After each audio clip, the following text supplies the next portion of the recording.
എന്താ ആലോചിച്ചു കൂട്ടുന്നത്? ഹോസ്പിറ്റൽ തുറക്കാൻ പറ്റാത്തതില് നല്ല സങ്കടം ഉണ്ടല്ലേ? എന്ത് ചെയ്യാന്, ഇങ്ങനെയൊക്കെ വരുമെന്ന് ആരെങ്കിലും വിചാരിച്ചോ? അവസാന നിമിഷം സ്റ്റേ വന്നത്. നമുക്ക് ഭാഗ്യമില്ല, അതാ കാരണം. ഞാൻ ചിന്തിക്കുന്നത് വേറൊരു വഴിക്ക. ഹോസ്പിറ്റൽ തുറക്കുന്നതും കാത്തിരുന്ന ഇവിടെ ഇരിക്കലേ ഉണ്ടാവും. എത്രയും പെട്ടെന്ന് വേറൊരു ജോലി കണ്ടുപിടിക്കണം. ജോലിയോ? അതെ, ഒരു പണിയും ചെയ്യാതിരിക്കാനൊന്നും ഞാൻ തയ്യാറല്ല. അത് ശരിയല്ലല്ലോ. 1-2 ഓഫറുകളൊക്കെ വന്നിട്ടുണ്ട്. അതിലേതെങ്കിലും ഒന്ന് സ്വീകരിക്കണം. അതിന് ഡാഡി സമ്മതിക്കോ? സമ്മതിച്ചല്ലേ പറ്റൂ. ഹോസ്പിറ്റൽ തുറക്കുന്നതും കാത്ത് എത്ര കാലമൊന്നും വെച്ചിരിക്കും? സിവിൽ കേസാ, തീരാൻ ഒരുപാട് സമയമെടുക്കും. അതുവരെ ഞാൻ ഒന്നും ചെയ്യാതെ വെറുതെ ഇരിക്കണമെന്നാ. ഈ കേസ് കഴിയുന്നവരെ എന്തായാലും വെറുതെ ഇരിക്കണമെന്ന് സാറ് പറയില്ല. പ്രാക്ടീസ് മുടക്കിയ അതിന്റെ ദോഷം എനിക്ക് തന്നെയാ. ഞാൻ എന്തായാലും അത് ചെയ്യില്ല. എന്തായാലും ഡാഡിയോടും കൂടിയൊന്ന് പറയാം. ഡാഡിയുടെ മനസ്സിൽ വേറെ എന്തെങ്കിലും പ്ലാൻ ഉണ്ടെങ്കിലോ? ഉണ്ടെങ്കിൽ അത് പറയട്ടെ. എനിക്ക് സ്വീകരിക്കാൻ പറ്റുന്നതാണെങ്കിൽ ഞാൻ സ്വീകരിച്ചോളാം. ഇന്നതേ ചെയ്യുമെന്ന വാശിയൊന്നും എനിക്കില്ല. പ്രാക്ടീസ് വീണ്ടും തുടങ്ങണം, അതേ എനിക്കുള്ളൂ. എന്നെ കല്യാണം കഴിച്ചതുകൊണ്ട് കരിയർ പോയി എന്ന് തോന്നുന്നുണ്ടോ? ഏയ്, ഒരിക്കലുമില്ല. അങ്ങനെയുള്ള നിരാശകളൊന്നും എനിക്ക് പണ്ടുമില്ല, ഇപ്പോഴുമില്ല. ഞങ്ങൾക്ക് വേണ്ടി നിങ്ങൾ ഒരുപാട് സഫർ ചെയ്യുന്നുണ്ടെന്നറിയാം.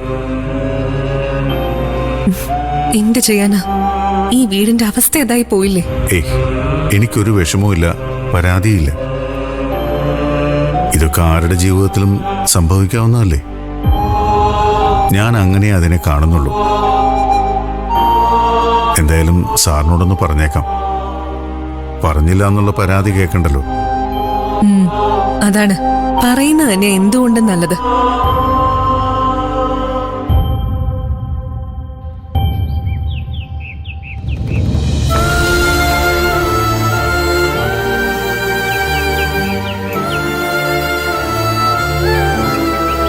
നിനക്കാരെങ്കിലും പ്രത്യേകമായിട്ട് ക്ഷണിക്കാനുണ്ടോ? ഉണ്ടെങ്കിൽ പറയണം. വിളിക്കുന്ന കൂട്ടത്തില് ഞങ്ങൾ ക്ഷണിച്ചോളാം. എനിക്കരമയുള്ളത് ഈ വീട്ടിലുള്ളവരല്ലേ എന്റെ സ്വന്തം ബന്ധു.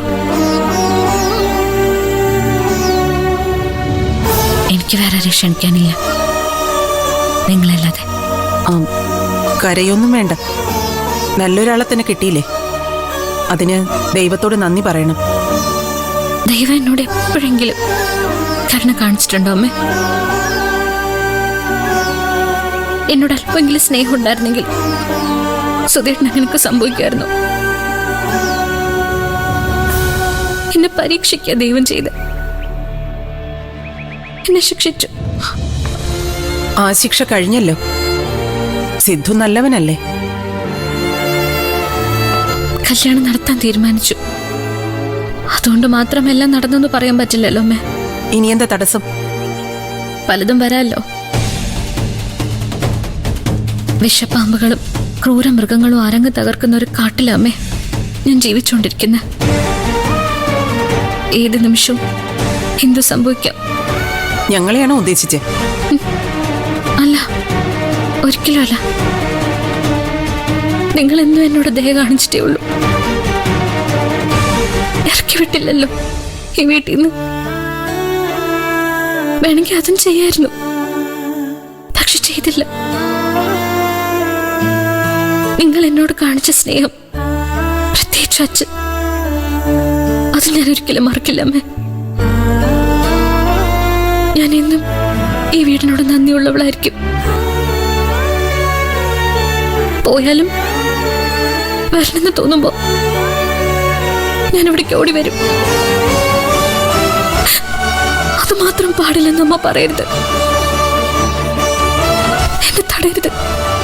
ഇതൊക്കെ നിനക്ക് ഇപ്പൊ തോന്നുന്നല്ലേ? കല്യാണമൊക്കെ കഴിഞ്ഞ് പുതിയ ജീവിതം തുടങ്ങുമ്പോ പഴയതൊക്കെ നീ മറക്കണം. സിദ്ധുവും സിദ്ധുവിന്റെ വീട്ടുകാരും മാത്രമായിരിക്കണം നിന്റെ മനസ്സിൽ.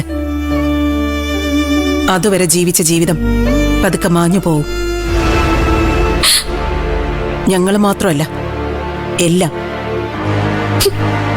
സുധി അടക്കം മായും. ഇല്ലമ്മേ, ഒരിക്കലും ഇല്ല. സുധേട്ടനെ ഞാൻ ഒരിക്കലും മറക്കില്ല.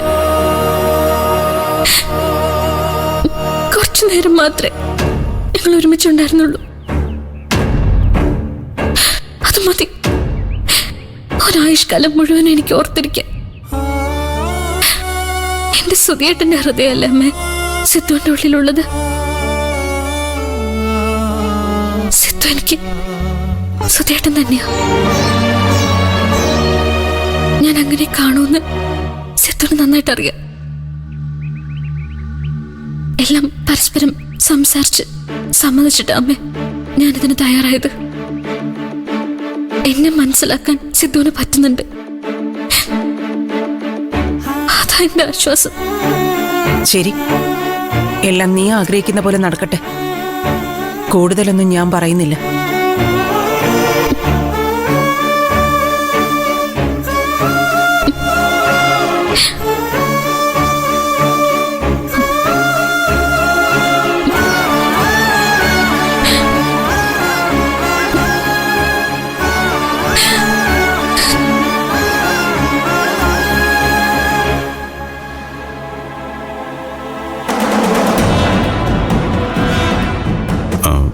സാർ ഇതുവരെ ഒന്നും പറഞ്ഞില്ലല്ലോ.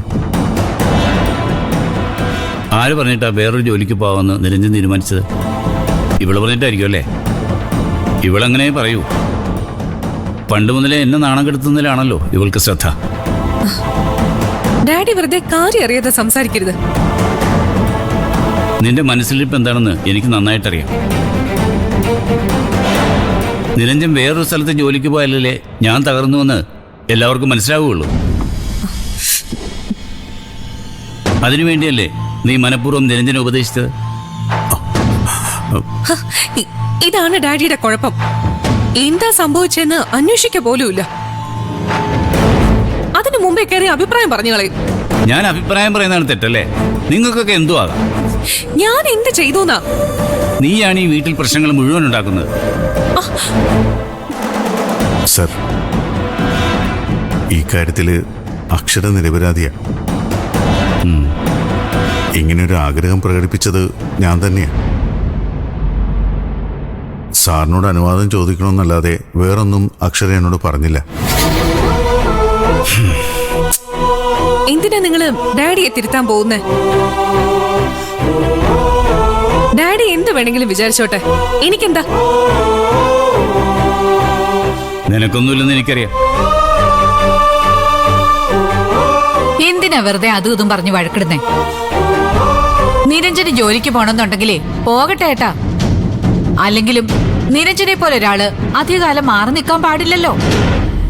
അത് നിരഞ്ജന് ഗുണം ചെയ്യില്ല.